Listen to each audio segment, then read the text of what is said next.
गर्मा गर्म ये खबर है, थोड़ी सी हो गई है बासी, पर Shubman Gill new ODI captain, how it's going to be for the Indian team.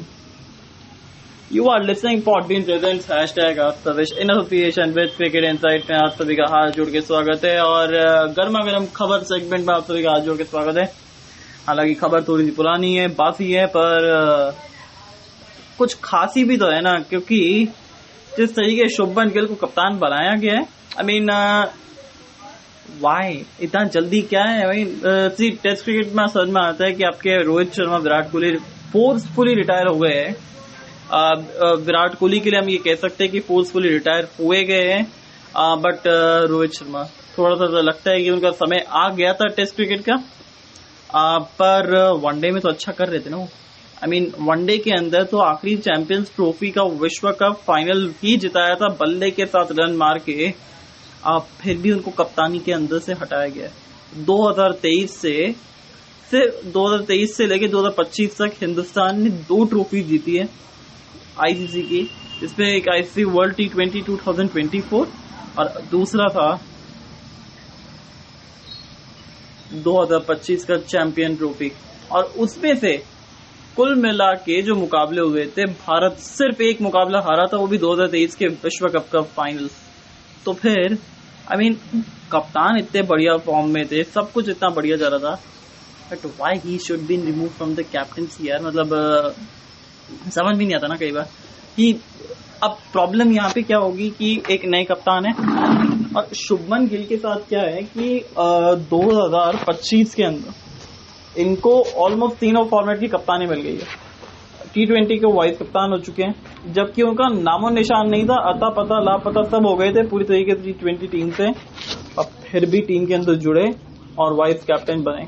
उसके बाद टीम इंडिया के वनडे के कैप्टन बन गए, पहले टेस्ट के बने, फिर वनडे के बने। टेस्ट का समझ में आता है कि आपको नया कप्तान चाहिए था, डायनामिक कप्तान चाहिए था, तो शुभमन गिल आ गए। पर व्हाट अबाउट वनडे यार। I mean one day world cup 2027 के लिए ज्यादा समय नहीं है, वो जो नंबर ऑफ गेम्स है ना वो बहुत कम है। और अब उससे ये होगा कि एक तरीके से जब आप टीम तैयार करते हैं ना, तो फिर परेशानी आपको और आएगी, क्योंकि एक तो आपके पास समय कम है, समय के साथ साथ आपके पास वो अपने आप को सुधारने का मौका भी नहीं मिलेगा। तो अब आपको जो 2027 के अकॉर्डिंग जो टीम खेलनी है वही आपको अधिकतर खिलानी पड़ेगी। अब 2027 तो बहुत दूर है वर्ल्ड कप, बट किस तरीके से टीमें खेलती हुई नजर आएगी। रोहित, विराट कोहली हर वनडे के अंदर आपको खेलते नजर आएंगे। और हकीकत की बात पता है क्या है, मेरे को लगा है कि ये जो ऑस्ट्रेलिया दौरा होगा हिंदुस्तान का, जो साथ में रोहित शर्मा और विराट कोहली के लिए कमबैक दौरा, उसमें आप देखेंगे कि विराट कोहली को स्ट्रगल करते हुए, क्योंकि बहुत लंबे समय के बाद जो है ना विराट कोहली अपना बल्ला पकड़ेंगे। That's point number 1। और ये चीजें धोनी के साथ भी हुई थी, जब वो अपने एंड फेज के अंदर थे करियर के। तब क्या होता था ना कि जब वो अंतर्राष्ट्रीय क्रिकेट खेलते तब आईपीएल में थोड़ा फ्लुएंटली लगते थे, पर जैसे ही वो टेस्ट क्रिकेट छोड़ा, उसके बाद जब वनडे क्रिकेट आता था तो थोड़ा एक समय मिल जाता था, तो 2 या 3 मुकाबले लगते थे उनको अपनी रिदम प्राप्त करने के अंदर। तो वो चीजें आपको नजर आएगी। और जब आपकी रिदम प्राप्त नहीं होती है ना, तो फिर आप वो जो गैप्स में गेंद को है वो आसानी से नहीं धकेल सकते। साथ में वो एक जो कॉन्फिडेंस आपको चाहिए जब आप बैटिंग कर रहे होते हैं, वो जो फील गुड फैक्टर होता है ना, वो भी नहीं था जी। तो वो चीजें जो है वो भारतीय टीम के लिए थोड़ी सी समस्या वाली बात बन जाएगी अब, क्योंकि विराट कोहली आई मीन वो उस तरीके से फ्लुएंटली बल्ले पे गेंद नहीं आएगी, let be very sure with that. और रोहित शर्मा उनके बल्ले पे भी उतनी बेहतर तरीके से गेंद नहीं आएगी, तो वो भी स्ट्रगल करते नजर आ सकते हैं। शुभमन गिल बतौर कप्तान है, अब वो उस प्रेशर को किस तरीके से झेलते ये देखने वाली बात है। फिर साथ में अय्यर वाइस कप्तान है, फॉर्म का कोई इश्यू नहीं है, पर ये जो टॉप 3 के अगर फेल हो गए तो फिर तो लेने के देने पड़ सकते हैं भैया भारतीय टीम के लिए। तो इस चीज से आपको बच के रहना पड़ेगा। अब और क्या क्या चैलेंजेस आ सकते हैं शुभमन गिल की कप्तानी के अंदर। देखिए अभी तक ना कोई श्रृंखला हारे नहीं है। शुभमन गिल ड्रॉ जरूर हुई है, पर अभी तक वो हारे नहीं है। साथ में तो सैंपल साइज बहुत छोटा है कप्तानी का। अभी इतनी जल्दी जज नहीं हो सकते, पर जब वो कोई बड़ी टीम आएगी, जैसे ऑस्ट्रेलिया हो गया, न्यूजीलैंड हो गया, व्हाइट बॉल का दौरा होगा, उसके अंदर इनका टेस्ट होगा कि किस तरीके से वो कप्तानी करते हैं, किस तरीके से वो प्रेशर इनके ऊपर बिल्डअप होता है। क्योंकि ऑस्ट्रेलिया वो टीम है जो दबाव लगाएगी आपके ऊपर, जो बिल्कुल पूरी तरीके से 100% श्योर है हम सब की वो दबाव देगी आपको। तो उस चीज के लिए आपको मेंटली पहले से ही प्रिपेयर रहना पड़ेगा, क्योंकि ऑस्ट्रेलिया के सामने अगर आप मेंटली प्रिपेयर नहीं हो ना, तो फिर ऑस्ट्रेलिया आपको फिजिकली प्रिपेयर नहीं होने देगी, ये तो कंफर्म है।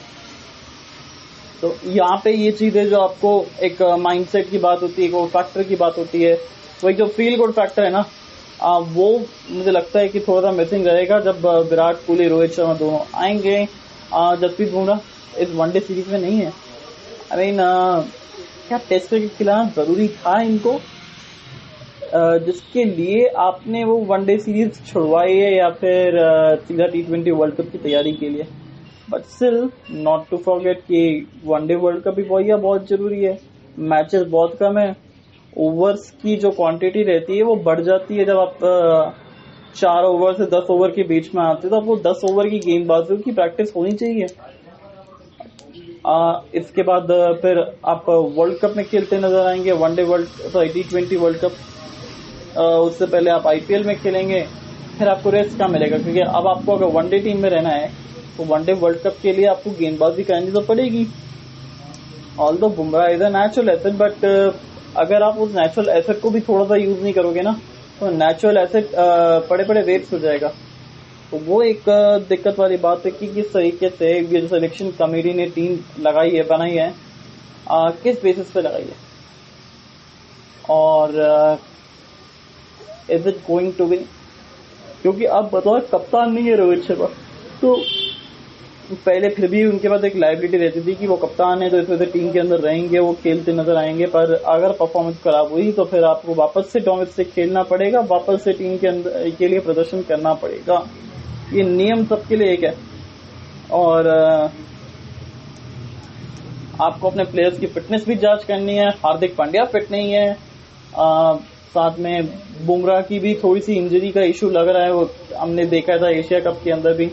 तो काफी सारी चीजें हैं जो कि पॉइंट आउट करनी जरूरी है भारतीय टीम को। And India versus West Indies second test match, I mean एक आधा चेंजेस कर लो यार, बुमराह को रेस्ट दे दो, सिराज को आप खिलाते रहो, बिकॉज सिराज तो वैसे एक बहुत लंबे ब्रेक के बाद आए हैं, और अगर देखा जाए तो बुमराह भी खेलने दो यार। आई मीन बट ये है ना कि बुमराह खेल लेंगे तो फिर बहुत बोरिंग हो जाएगा मैच। आई मीन दाएं करके वेस्ट इंडीज को ऑल आउट करते हैं, तो वेस्ट इंडीज को भी अब समझना पड़ेगा कि उनका स्ट्रेंथ क्या है। उनको खुद नहीं पता है कि उनका स्ट्रेंथ क्या है, उनका वीकनेस क्या है, उनको ये नहीं पता है। स्पिन बॉलिंग वो सही से खेल नहीं पाते, स्पिन बॉलिंग वो सही से करा नहीं पाते, तो वहां पे कुछ सारे इश्यूज पड़ रहे हैं। पर अब देखते हैं किस तरीके से रहेगा भारत का वार। क्या हिंदुस्तान तैयार है इस वार के लिए, ये तो होगी देखने वाली बात।